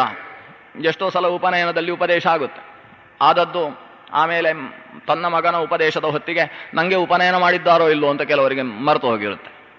ಕೊನೆಗೆ ಪುರೋಹಿತರ ಹತ್ರ ದಯವಿಟ್ಟು ನೀವು ಅದೇನು ಗಾಯತ್ರಿಯಿಂದುಂಟಲ್ಲ ಉಪದೇಶ ಮಾಡಿಬಿಡಿ ಅಂತ ಹೇಳಿಕೊಳ್ಳುವಂತಹ ಒಂದು ವಿಚಿತ್ರ ಅಬದ್ಧ ಸಂಸ್ಕೃತಿ ನಮ್ಮಲ್ಲಿ ಬಂದಿದೆ ಅಂತ ಹೇಳಿದಾಗ ಮೈ ಕುದಿಯುತ್ತೆ. ಹೀಗೂ ಆಗಿ ಹೋಗಿದೆ ಅಲ್ಲ ಅಂತ ಅನ್ನಿಸುವ ಸ್ಥಿತಿ ಪ್ರತ್ಯಕ್ಷವಾಗಿ ಕಾಣತಕ್ಕಂಥದ್ದು ಲೋಕದಲ್ಲಿದೆ.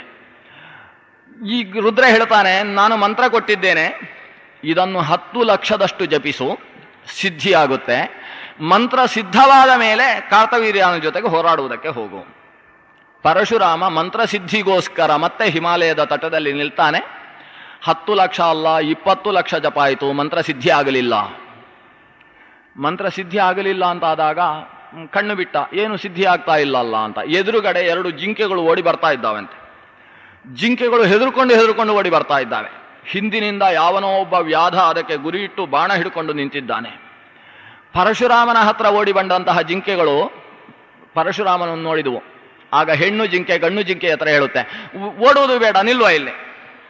ಈ ತೇಜಸ್ವಿ ಇಲ್ಲಿ ನಿಂತಿದ್ದಾನೆ ಅಂದ್ರೆ ಯಾವ ವ್ಯಾಧನೂ ನಮ್ಮ ಮೇಲೆ ಬಾಣವನ್ನು ಹಾಕುವ ಹಾಗಿಲ್ಲ. ಇವನು ಲೋಕರಕ್ಷಕ ಅಂತ ಮುಖ ನೋಡಿದರೆ ಕಾಣಿಸುತ್ತೆ. ಆಗ ಗಂಡು ಜಿಂಕೆ ಕೇಳುತ್ತೆ, ಹೌದಲ್ಲ ನೀನು ಹೇಳಿದ್ದು ಸರಿ ಉಂಟು. ಗಂಡು ಜಿಂಕೆ ಹೆಣ್ಣು ಜಿಂಕೆ ಮಾತಾಡಿಕೊಳ್ತು. ಅಷ್ಟು ಹೊತ್ತಿಗೆ ಗಂಡು ಜಿಂಕೆ ಮತ್ತೆ ಹೆಚ್ಚು ಹೇಳುವುದಕ್ಕೆ ಶುರು ಮಾಡಿತು. ಇದು ಸಾಮಾನ್ಯ ವ್ಯಕ್ತಿ ಅಲ್ಲ, ಇವನು ಜಮದಗ್ನಿಯಲ್ಲಿ ಜನಿಸಿದಂತಹ ರಾಮ. ಇವ ರುದ್ರನಿಂದ ತ್ರೈಲೋಕ್ಯ ವಿಜಯವನ್ನು ಪಡೆದು ಬಂದಿರತಕ್ಕಂತಹ ವ್ಯಕ್ತಿ. ಇವನ ಮುಂದೆ ವ್ಯಾಧ ಒಂದು ವೇಳೆ ನಮಗೆ ಬಾಣ ಹಾಕಿದರೆ ಬರ್ತಾ ಇರುವ ಹಾಗೆ ಬಾಣವು ವ್ಯಾಧನು ಇಬ್ಬರು ಭಸ್ಮ ಆಗಿ ಹೋಗ್ತಾರೆ. ಅಂತಹ ತೇಜಸ್ವಿ ವ್ಯಕ್ತಿ ಈತ. ಲೋಕದಲ್ಲಿ ತಪ್ಪು ಎಸಗುವುದನ್ನು ಇವ ಸಹಿಸಲಾರ. ಇವನಿಗೆ ಮಂತ್ರಸಿದ್ಧಿ ಆಗುವುದಿಲ್ಲ.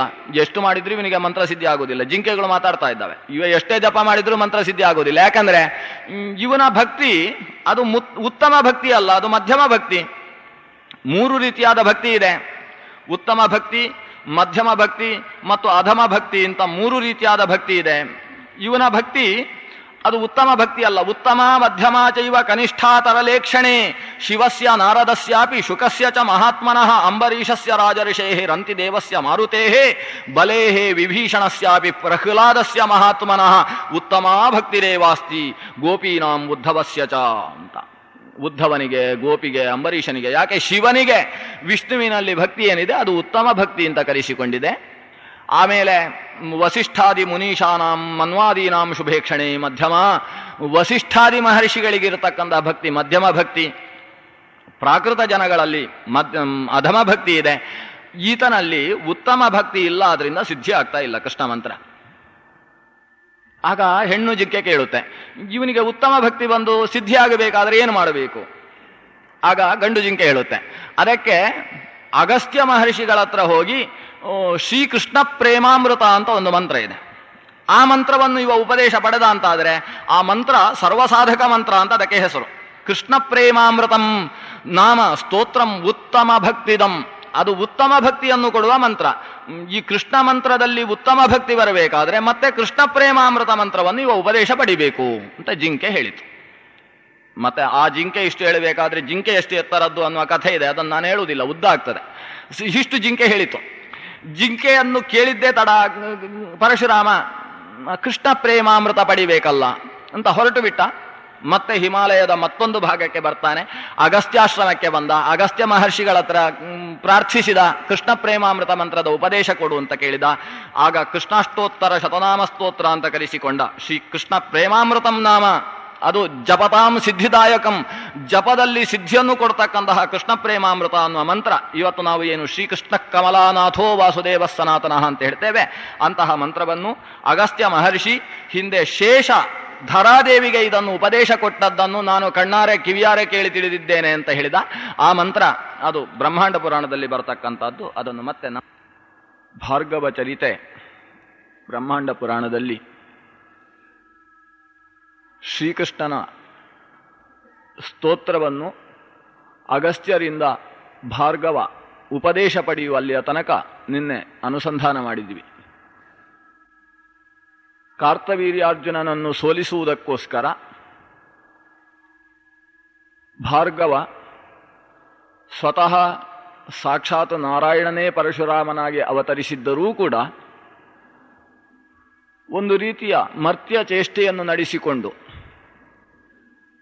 ಭಗವಂತನ ಸುದರ್ಶನ ಚಕ್ರವೇ ಅವತರಿಸಿ ಬಂದಿರುವ ಆ ಕಾರ್ತವೀರ್ಯನನ್ನು ಸೋಲಿಸಬೇಕಾದರೆ ಭಗವಂತನ ದತ್ತ ಅನ್ನುವ ಸ್ವರೂಪದ ಶಿಷ್ಯನಾಗಿ ದತ್ತಾತ್ರೇಯನಿಂದ ರಕ್ಷಿತನಾಗಿರತಕ್ಕಂತಹ ಕಾರ್ತವೀರ್ಯನನ್ನು ಸೋಲಿಸಬೇಕಾದರೆ ಶ್ರೀಕೃಷ್ಣನ ಅನುಗ್ರಹ ಬೇಕು ಅನ್ನುವ ಜಿಂಕೆಗಳ ಮಾತನ್ನು ಕೇಳಿ ಕೃಷ್ಣ ಪ್ರೇಮಾಮೃತ ಅನ್ನುವ ಸ್ತೋತ್ರವನ್ನು ಅಗಸ್ತ್ಯರ ಮೂಲಕ ಉಪದೇಶ ಪಡಿತಾನೆ. ಅಗಸ್ತ್ಯರು ಆ ಸ್ತೋತ್ರವನ್ನು ಉಪದೇಶ ಮಾಡುವಾಗ ಹೇಳ್ತಾರೆ, ಇದು ಶೇಷದೇವ ಧರಣೀದೇವಿಗೆ ಉಪದೇಶ ಮಾಡಿದ ಸ್ತೋತ್ರ. ಶೇಷನ ಅನಂತ ಹೆಡೆಗಳಲ್ಲಿ ಒಂದು ಹೆಡೆಯ ಮೇಲೆ ಸಾಸಿವೆ ಕಾಲಿನ ಉಪಾಧಿಯಲ್ಲಿ ಸಾಸಿವೆ ಕಾಳಿನಷ್ಟು ದೊಡ್ಡದಾದ ಭೂಮಿ ಇದೆ ಅಂತೆ. ಅಂದರೆ ಆ ಶೇಷ ಎಷ್ಟು ದೊಡ್ಡವ ಅಂತ ಊಹಿಸುವುದಕ್ಕೆ ಪುರಾಣದಲ್ಲಿ ಹೇಳುವ ಒಂದು ದೃಷ್ಟಾಂತ ಇದು. ಬಹಳ ದೊಡ್ಡ ಶೇಷ ಸ್ವರೂಪ. ಆ ಶೇಷನ ಒಂದು ಹೆಡೆಯಲ್ಲಿ ಈ ಭೂಮಿ ಆದೃತವಾಗಿ ನಿಂತಿದೆ, ಭೂಗೋಲ ನಿಂತಿದೆ. ಅದು ಒಂದು ಸಾಸಿವೆ ಕಾಳಿನ ಹಾಗಿದೆ ಅಂತ. ಅಂದರೆ ಇಷ್ಟು ದೊಡ್ಡ ಭೂಗೋಲ ಸಾಸಿವೆ ಕಾಳಿನ ಹಾಗೆ ಆ ಹೆಡೆಯ ಮೇಲೆ ಕಾಣಿಸುತ್ತೆ ಅಂದರೆ ಆ ಶೇಷ ಎಷ್ಟು ದೊಡ್ಡ ಸ್ವರೂಪವನ್ನು ಧರಿಸಿದ್ದಾನೆ ಅಂತ ಊಹಿಸಬೇಕು. ಆ ಹೆಡೆಯಲ್ಲಿ ಕುಳಿತ ಭೂಮಾತೆ ಒಂದು ಸ್ತ್ರೀ ಸ್ವರೂಪವನ್ನು ಪಡೆದು ಶೇಷನ ಮುಖದ ಮುಂದೆ ನಿಂತಿದ್ದಾಳೆ. ಭಗವಂತನ ವರಾಹಾವತಾರದ ಬಗ್ಗೆ ಪ್ರಶ್ನೆ ಮಾಡ್ತಾಳೆ. ನನ್ನನ್ನು ಎತ್ತಿದ ಆ ವರಾಹ, ಆತನ ಸ್ವರೂಪ, ಆತನ ಮಾಹಾತ್ಮ್ಯ ಅದನ್ನು ನನಗೆ ವಿವರಿಸಿ ಹೇಳು ಅಂತ.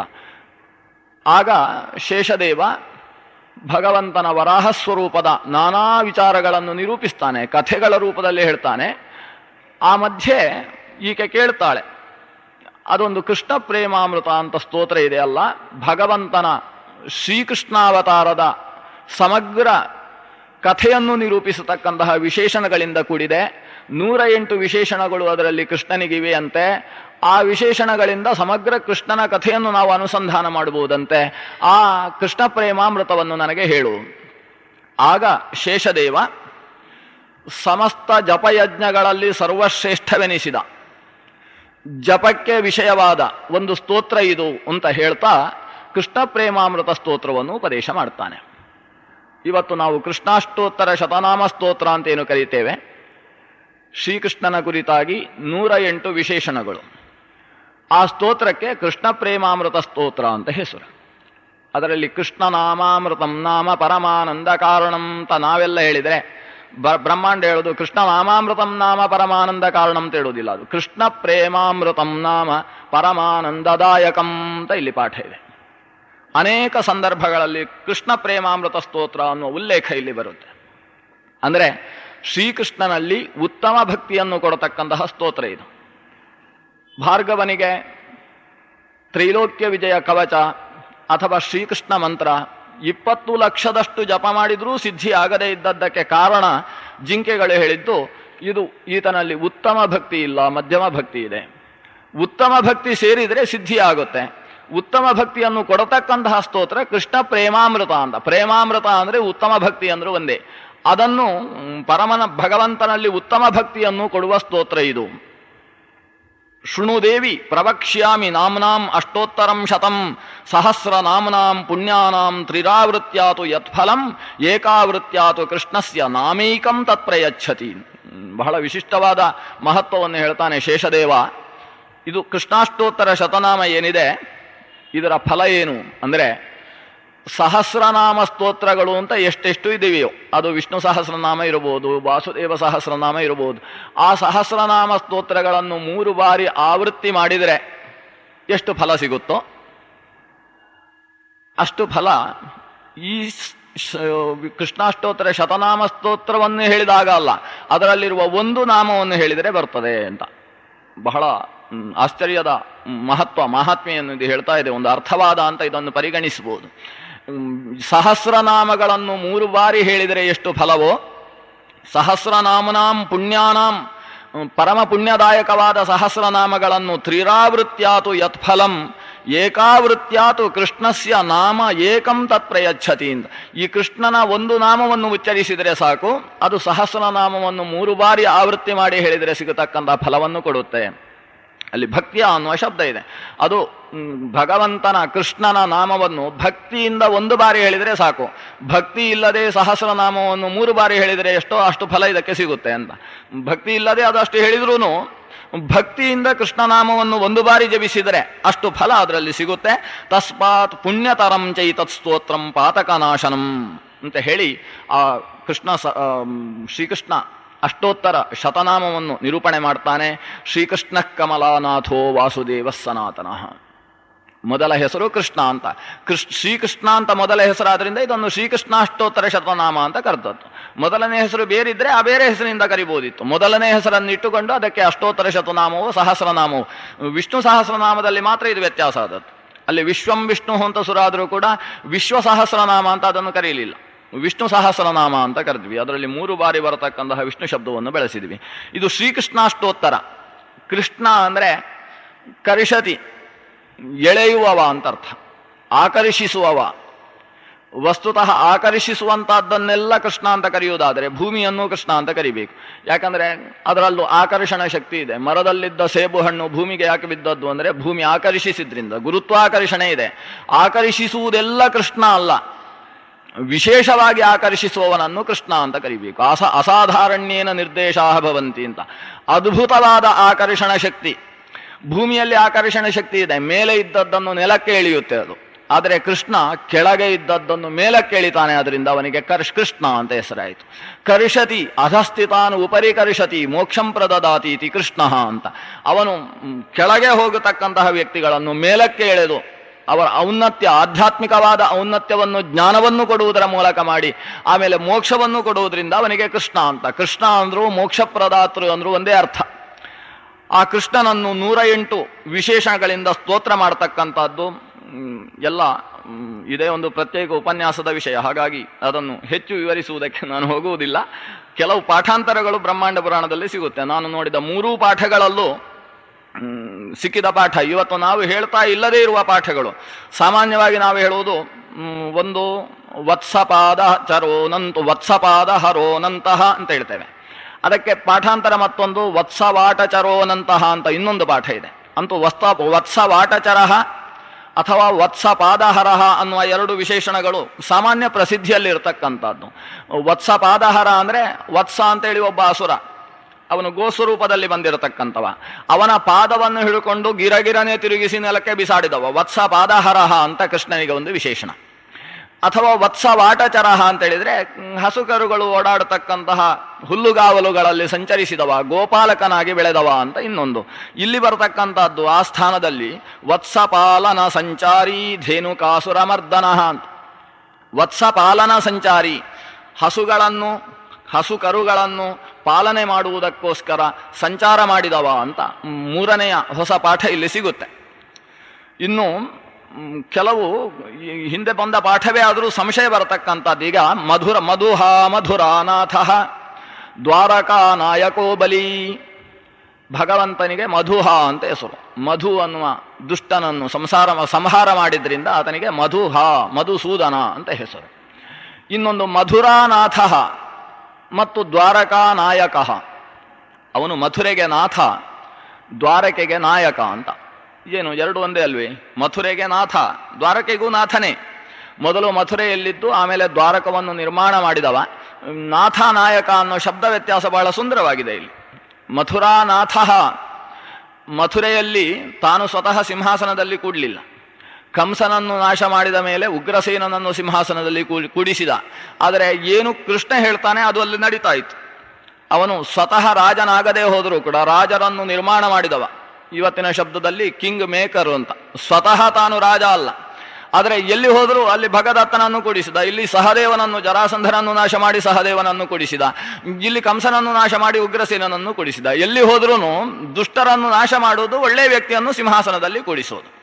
ಹೀಗೆ ಒಂದು ಕಡೆಯಲ್ಲಿ ತಾನು ಸಿಂಹಾಸನದಲ್ಲಿ ಕೂತ್ರೆ ಆ ಊರಿಗೆ ಮಾತ್ರ ರಾಜ ಆಗಬೇಕಾಗುತ್ತೆ.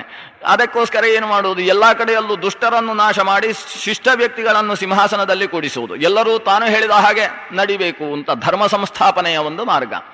ಆದ್ರಿಂದ ಮಥುರೆಗೆ ಅವನಾಥ, ದ್ವಾರಕಾ ನಾಯಕ ಅಂತ ದೊಡ್ಡ ವಿಶೇಷಣ. ನಾಯಕ ಅಂದ್ರೆ ಕರೆದುಕೊಂಡು ಹೋದವ ಅಂತ ಅರ್ಥ.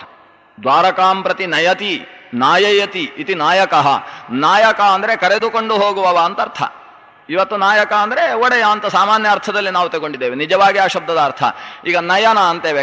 ಕಣ್ಣಿಗೆ ನಯನ ಅಂತ ಯಾಕೆ ಹೆಸರು? ನಯತಿ ಇತಿ ನಯನಂ, ಕರ್ಕೊಂಡು ಹೋಗುವಂತಹದ್ದು ಅಂತ ಅರ್ಥ. ನಯನ ಯಾವುದು ಕರ್ಕೊಂಡು ಹೋಗುತ್ತೋ ಅದು ನಯನ. ಕಣ್ಣು ಇಲ್ಲ ಅಂತ ಹೇಳಿದ್ರೆ ಕರ್ಕೊಂಡು ಹೋಗುವುದಲ್ಲ, ದಾರಿ ಚರಂಡಿಯಲ್ಲಿ ಬೀಳಬೇಕಾಗುತ್ತೆ. ಅದನ್ನು ಕರ್ಕೊಂಡು ಹೋಗುವಂತಹದ್ದು ನೇತ್ರ ಅಂತ ಅದಕ್ಕೆ ಹೆಸರು. ನಯತೀತಿ ನೇತ್ರಂ, ನಮ್ಮನ್ನು ಮುನ್ನಕ್ಕೆ ನಡೆಸುವಂತಹದ್ದಾದ್ರಿಂದ ಅದಕ್ಕೆ ನೇತ್ರ. ನಾಯಕ ಅಂದ್ರೂ ಹಾಗೆ, ನಯತಿ ಮುಂದಕ್ಕೆ ಕರೆದುಕೊಂಡು ಹೋಗುವವ ಅಂತ. ಇಲ್ಲಿ ಕೃಷ್ಣ ದ್ವಾರಕಾ ಅಂತಕ್ಕಂಥ ವಿಶಿಷ್ಟ ಪಟ್ಟಣವನ್ನು ಸಾಗರದ ಮಧ್ಯದಲ್ಲಿ ನಿರ್ಮಾಣ ಮಾಡಿದವ. ಬಹಳ ಅಲ್ಪ ಕಾಲದಲ್ಲಿ ಕಾಲಯವನನ ಆಕ್ರಮಣ ಆಗ್ತಾ ಇದೆ ಅನ್ನುವ ಸುದ್ದಿ ಬಂದದ್ದೇ ತಡ. ಕೃಷ್ಣ ಇನ್ನು ಎಲ್ಲ ಲೋಕದ ರಕ್ಷಣೆ ಆಗಬೇಕು ಅಂತಾದರೆ ಇಲ್ಲಿ ಯಾರನ್ನು ಉಳಿಸಿಕೊಳ್ಳಬಾರದು. ಗೋಪಾಲಕರ ರಕ್ಷಣೆಗೋಸ್ಕರ, ಗೋಪಿಯರ ರಕ್ಷಣೆಗೋಸ್ಕರ ಇಲ್ಲಿಯ ತನಕ ಜರಾಸಂಧ ಆಕ್ರಮಿಸ್ತಾ ಇದ್ದದ್ದು. ಜರಾಸಂಧ ಎಷ್ಟಾದರೂ ನಮ್ಮ ಪ್ರದೇಶಕ್ಕೆ, ಭಾರತ ವರ್ಷಕ್ಕೆ ಸೇರಿದವ. ಅವನು ಒಂದು ಸಂಸ್ಕಾರ ಇದೆ, ಪರಮ ಶೈವನಾದರೂ ಕೂಡ ಆತನಲ್ಲಿ ಒಂದು ಸಂಸ್ಕಾರ ಇದೆ. ಯುದ್ಧ ಮಾಡುವುದು ನಾವು ಕೃಷ್ಣನ ಜೊತೆಗೆ ಅಂತ, ಸೈನ್ಯದ ಜೊತೆಗೆ ಯುದ್ಧ ಮಾಡ್ತಾನೆ. ಊರನ್ನೆಲ್ಲ ದರೋಡೆ ಮಾಡುವುದಿಲ್ಲ. ಆದರೆ ಈ ಕಾಲಯವನ ಪರದೇಶದವ, ಅವ ಇರಾಕಿನಿಂದ ಬಂದಿರತಕ್ಕಂಥವ ಕಾಲಯವನ. ಆ ವ್ಯಕ್ತಿ ಇಲ್ಲಿ ಆಕ್ರಮಣ ಮಾಡಿದ ಅಂತಾದರೆ ಮೊದಲು ದೇಶದ ಸೈನ್ಯದ ಮೇಲೆ ಆಕ್ರಮಣ ಮಾಡುವುದಲ್ಲ, ಊರಿನ ಮೇಲೆ ಆಕ್ರಮಣ ಮಾಡಿ ಇದ್ದದ್ದನ್ನೆಲ್ಲ ಅಪಹರಿಸಿ ಇದ್ದ ಹೆಣ್ಣು ಮಕ್ಕಳನ್ನೆಲ್ಲ ಹಾಳು ಮಾಡಿ ಲೋಕವನ್ನು ಹಾಳುಗೆಡಿಸತಕ್ಕಂತಹ ಕೆಟ್ಟ ಪ್ರವೃತ್ತಿಯ ವ್ಯಕ್ತಿ. ಆದ್ರಿಂದ ಈ ಲೋಕವನ್ನು ಅಗಮ್ಯವಾದ ಪ್ರದೇಶಕ್ಕೆ ಕರ್ಕೊಂಡು ಹೋಗಬೇಕು ಅಂತ ಆಲೋಚಿಸಿ ಶ್ರೀಕೃಷ್ಣ ಸಮಗ್ರ ಗೋಪಾಲಕರನ್ನು ಸಾಗರದ ಮಧ್ಯಕ್ಕೆ ಕರ್ಕೊಂಡು ಹೋದ. ಅದು ಸುಲಭದ ವಿಷಯ ಅಲ್ಲ, ಕರ್ಕೊಂಡು ಹೋದದ್ದು ಹೇಗೆ ಅನ್ನುವುದೇ ದೊಡ್ಡ ವಿಷಯ. ಆದ್ರಿಂದ ಅವನನ್ನು ದ್ವಾರಕಾ ನಾಯಕ ಅಂತ ಕರೆದು ದ್ವಾರಕೆಗೆ ಕರೆದುಕೊಂಡು ಹೋಗಿರತಕ್ಕಂತಹ ಶ್ರೀಕೃಷ್ಣ. ಇನ್ನೊಂದು ಶಬ್ದ ಬರ್ತದೆ ಅಲ್ಲಿ, ಸ್ಯಮಂತಕ ಮಣೇರ್ಹರ್ತ ನರನಾರಾಯಣಾತ್ಮಕ. ಸ್ಯಮಂತಕ ಮಣಿಯನ್ನು ಅಪಹರಿಸಿದವ ಅಂತ ಮೇಲ್ನೋಟಕ್ಕೆ ಅರ್ಥ ಆಗುತ್ತೆ. ಸ್ಯಮಂತಕ ಮಣೇ ಹರ್ತ, ಹರ್ತ ಅಂದರೆ ಹರಣ ಮಾಡಿದವ ಅಂತ ಕಾಣಿಸುತ್ತೆ. ಆದರೆ ಕೃಷ್ಣ ಸ್ಯಮಂತಕ ಮಣಿಯನ್ನು ಅಪಹರಿಸಿದವ ಅಲ್ಲ. ಸತ್ಯಭಾಮೆಯನ್ನು ಸತ್ರಾಜಿತ ಮದುವೆ ಮಾಡಿಕೊಡುವಾಗ ಈ ಸ್ಯಮಂತಕ ಮಣಿಯು ನಿನಗಿರ್ಲಿ ಅಂತೇಳಿ ಕೊಟ್ಟಾಗ ಕೃಷ್ಣ ನನಗೆ ಈ ಮಣಿ ಸಾಕು, ಆ ಮಣಿ ಬೇಡ ಅಂತ ಬಿಟ್ಟವ. ಈ ಕನ್ಯಾಮಣಿ ಒಂದು ಸಾಕು, ಸ್ಯಮಂತಕ ಮಣಿ ಬೇಡ, ವರದಕ್ಷಿಣೆಯನ್ನು ತೆಗೊಳ್ಳುವ ಅಲ್ಲ ನಾನು ಅಂತ ಅದನ್ನು ತ್ಯಾಗ ಮಾಡಿದವ ಶ್ರೀಕೃಷ್ಣ. ಅಂಥವ ಸ್ಯಮಂತಕ ಮಣಿಯನ್ನು ಅಪಹರಿಸಿದ್ದಕ್ಕೆ ಕಥೆಯಲ್ಲೂ ಇಲ್ಲ. ಹಾಗಾದರೆ ಸ್ಯಮಂತಕ ಮಣೇರ್ ಹರ್ತ ಅಂದರೆ, ಹರ್ತ ಅನ್ನುವ ಶಬ್ದಕ್ಕೆ ಸಂಸ್ಕೃತದಲ್ಲಿ ಪ್ರಸಿದ್ಧವಾದ ಅರ್ಥ ತೆಗೆದುಕೊಂಡು ಬಂದವ ಅಂತ, ಆಹರ್ತ ಅಂತ ಅರ್ಥ. ಹರ್ತ ಅಂದರೆ ತಂದವ ಅಂತ ಅರ್ಥ. ಸ್ಯಮಂತಕ ಮಣಿಯನ್ನು ತಂದವ. ಸ್ಯಮಂತಕ ಮಣಿ ಪ್ರಸೇನ ಧರಿಸಿಕೊಂಡು ಹೋದ, ಸಿಂಹದಿಂದ ಸತ್ತ, ಜಾಂಬವಂತನ ಕೈಗೆ ಹೋತು. ಅದನ್ನು ತರಬೇಕು ಅಂತಾದರೆ ಎಷ್ಟು ಕ್ಲೇಶ. ಜಾಂಬವಂತನ ಮುಷ್ಟಿಗೆ ಸಿಕ್ಕಿದ್ದನ್ನು ತರುವುದು ಅಂದರೆ ಅದು ಅಸಾಧ್ಯ. ಕಪಿ ಮುಷ್ಟಿಗಿಂತಲೂ ಕರಡಿಯ ಮುಷ್ಟಿ ಬಹಳ ಅಂತೆ. ಕಪಿಮುಷ್ಟಿ ಅನ್ನೋದು ಬಹಳ ಪ್ರಸಿದ್ಧ. ಕಪಿಮುಷ್ಟಿಯಿಂದ ಬಿಡಿಸ್ಲಿಕ್ಕೆ ಸಾಧ್ಯ ಇಲ್ಲ ಅಂತ. ಅದು ಹನುಮಂತನ ಕಾಲದಿಂದ ಸುರಾದದ್ದು. ಸೀತೆ ಕೊಟ್ಟಂತಹ ಚೂಡಾಮಣಿಯನ್ನು ಅಂಗುಲ್ಯಾಂ ಯೋಜಯಾಮಾಸ ಅಂತ ಹನುಮಂತ ಕೈಯಲ್ಲಿ ಸೇರಿಸಿಕೊಂಡ. ಆಮೇಲೆ ಅಕ್ಷಕುಮಾರನೇ ಮೊದಲಾದ ಸಮಗ್ರ ರಾಕ್ಷಸವನ್ನು ನಿರ್ನಾಮ ಮಾಡಿದ. ಅಷ್ಟು ಮುಷ್ಟಿಯಿಂದ ಹೊಡೆದಾಗಲೂ ಕೂಡ ಆ ಸ್ಯಮಂತಕ ಮಣಿ ಕೈಯಿಂದ ಜಾರಲಿಲ್ಲ, ಕೈಯಲ್ಲಿದ್ದಂತಹ ಚೂಡಾಮಣಿ ಜಾರಲಿಲ್ಲ. ಕಪಿಮುಷ್ಟಿ ಅನ್ನೋ ಶಬ್ದ ಅಲ್ಲಿಂದ ಪ್ರಾರಂಭ ಆಯಿತು. ಕಪಿಮುಷ್ಟಿಗಿಂತಲೂ ಈ ಕರಡಿಗಳ ಮುಷ್ಟಿ, ಅದನ್ನು ಬಿಡಿಸುವುದು ಅಸಾಧ್ಯ ಅಂತೆ. ಅದು ಒಂದು ಸಲ ತನ್ನದು ಅಂತ ಸ್ವೀಕರಿಸಿದರೆ ಅದರಿಂದ ಬಿಡಿಸಿಕೊಳ್ಳುವುದೇ ಅಸಾಧ್ಯ ಅಂತ. ಅದನ್ನು ಬಿಡಿಸಿಕೊಂಡು 21 ದಿವಸ ಆ ಜಾಂಬವಂತನ ಜೊತೆಗೆ ಯುದ್ಧ ಮಾಡಿ ಕೊನೆಗೆ ತಾನು ಶ್ರೀರಾಮಾಭಿನ್ನ ಅನ್ನುವುದನ್ನು ತೋರಿಸಿಕೊಟ್ಟು ಬರುವಾಗ ಜಾಂಬವತಿಯನ್ನು ಕರೆದುಕೊಂಡು ಬಂದಂತಹ ಕೃಷ್ಣ ಅನ್ನುವ ಅರ್ಥವನ್ನು ಸ್ಯಮಂತಕ ಮಣೇರ್ಹರ್ತ ಅಥವಾ ಸ್ಯಮಂತಕ ಮಣೇ ಅನ್ನುವುದನ್ನು ಪಂಚಮಿ ಅಂತ ಇಟ್ಟುಕೊಂಡ್ರೆ, ಪಂಚಮಿ ವಿಭಕ್ತಿ ಅಂತ ಇಟ್ಟುಕೊಂಡ್ರೆ ಸ್ಯಮಂತಕ ಮಣಿಯ ದೆಸೆಯಿಂದ ಅಪಹರಿಸಿದವ ಸತ್ಯಭಾಮೆಯನ್ನು ಅಂತ ಅರ್ಥ ಆಗುತ್ತೆ. ಸ್ಯಮಂತಕ ಮಣಿಯ ಒಂದು ಕೋಲಾಹಲದಿಂದ, ಸ್ಯಮಂತಕ ಮಣೇ ಸಕಾಶಾತ್, ಆ ನಿಮಿತ್ತದಿಂದ ಸತ್ರಾಜಿತನ ಮಗಳಾಗಿರತಕ್ಕಂತಹ ಸತ್ಯಭಾಮೆಯನ್ನು ಅಪಹರಿಸಿದವ, ಸ್ವೀಕರಿಸಿದವ ಅನ್ನೋ ಅರ್ಥವನ್ನು ಆ ಶಬ್ದದಿಂದ ತಗೊಳ್ಬೋದು.